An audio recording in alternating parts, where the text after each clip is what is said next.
Kirby is no stranger to experimental gameplay styles that are often specifically crafted for the respective console. Canvas Curse perfectly fits that description by utilizing the double screen of the DS on top of the touchscreen and pen. By drawing lines, you move the cursed Kirby around strange areas and encounter bosses that don't quite often follow traditional boss policies. Because of this, it's especially intriguing to find out how these bosses compare to each other and explore which of them serves the innovative gameplay best.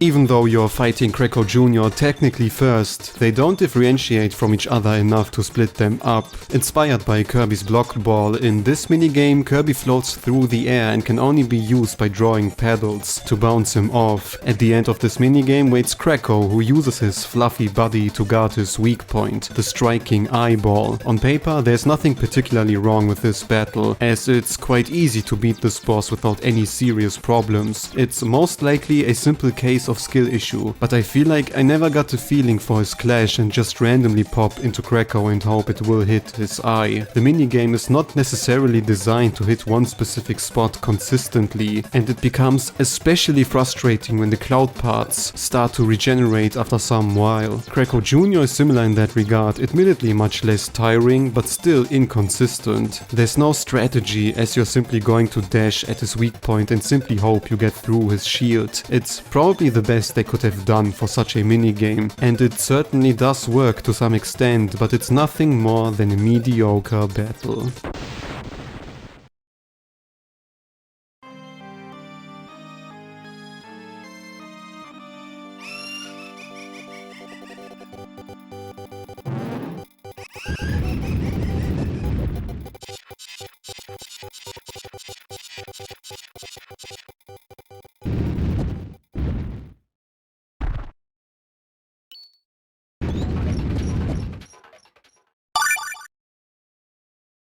Even the king himself offers yet another challenge and tries to relive the good old days of gourmet race. Being placed in a running minecart, you have to draw an ongoing line and eat as much food as possible in order to power up and speed up. Unlike with Krakow, there's not an unalike version of Dedede himself, but instead different courses with increased challenges. On your way, there are multiple obstacles as well as enemies to stop you from becoming too fast, and you can always see your nemesis in the background, throwing hammers at Kirby. It feels very satisfying, breaking through blocks and gaining more and more speed as the race continues, but this competition is also extremely repetitive. Looking at actual gameplay, it might appear like I'm moving strategically through the area, and while this is true to some extent, you don't really have to play smart. Sometimes I get the feeling you can just win if you just move above and down consistently and probably get more than enough food simply by chance. It may not be true for the higher difficulty levels, but the regular race and the regular adventure offers no greater challenge and is simply an enjoyable time without any fluff.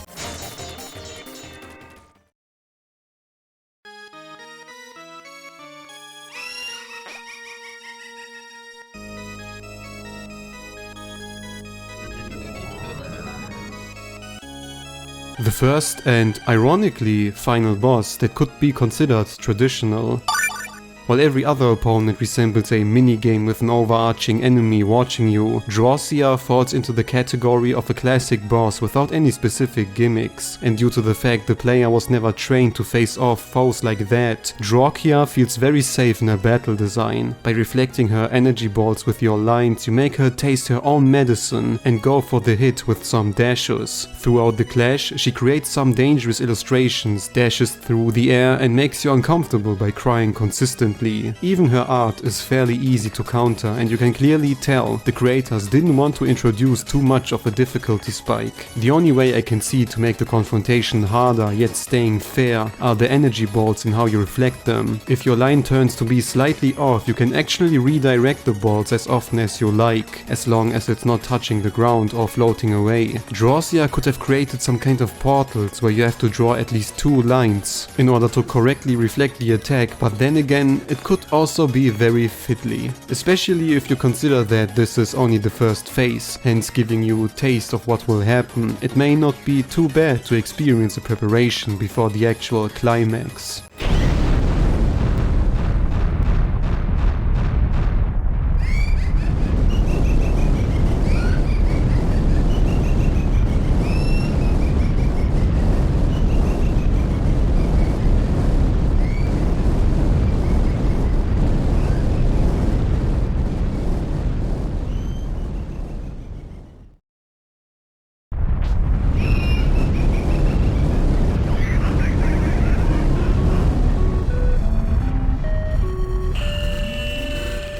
As you probably know by now, and looking at the gameplay, Canvas Curse is quite the experimental spin-off and does not have any significant impact on the series on the surface.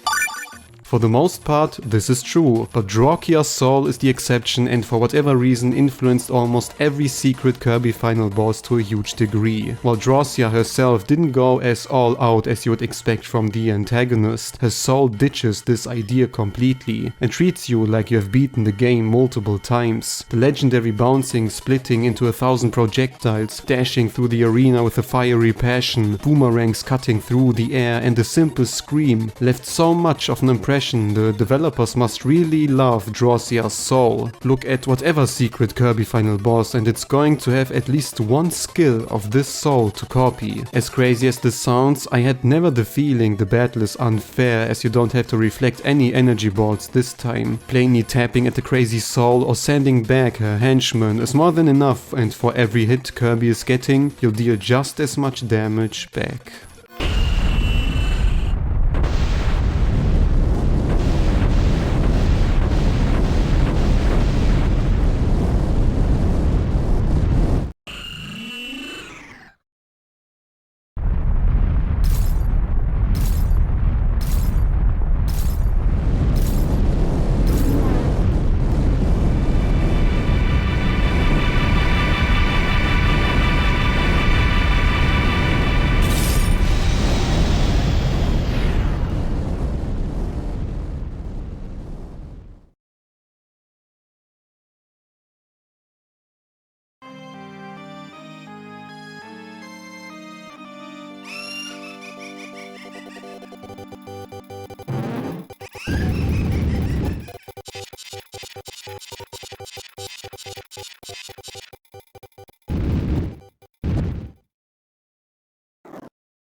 To be honest, I'm quite surprised myself, but this artistry battle against the paint roller is the best and probably most fitting fight in the game. By giving you a little hint on what is to draw, you have to follow the lines in a specific order and cannot lift the touchpad from the screen until you're finished. If you do so, or mess up while drawing, this will drain some of your time, which initially might not be too detrimental. Then again, after some unfortunate missteps, the bombs shown at the beginning will start to catch up, and once they touch Kirby, it's over. After a couple of rounds you come across a secondary short mini-game, which is basically a measure from the game for you to slow down. However, if you're simply too unskilled to draw a picture, Kirby will simply move on, but of course lose some necessary time. Once again, this is more of a mini-game, but the combination with actually drawing while having those bombs walking on your neck on top of the fast-paced soundtrack makes this battle way more intense than it should be. The first few rounds are always pretty doable, but if you want to to go for all the medals and beat every difficulty, you should be prepared for something truly hellish. One thing that doesn't sit quite right is the accuracy of the touch pen. Connecting dots that are far apart are no problem at all, whereas cluttered, dense pictures can become almost impossible to beat without mistakes. And since the challenge is slowly increasing, you will face those hurdles often in a row, which makes it simply more and more unfair the more you go on. Still, this ultimate task is luckily optional, and the standard fight during the adventure strikes a pleasing balance.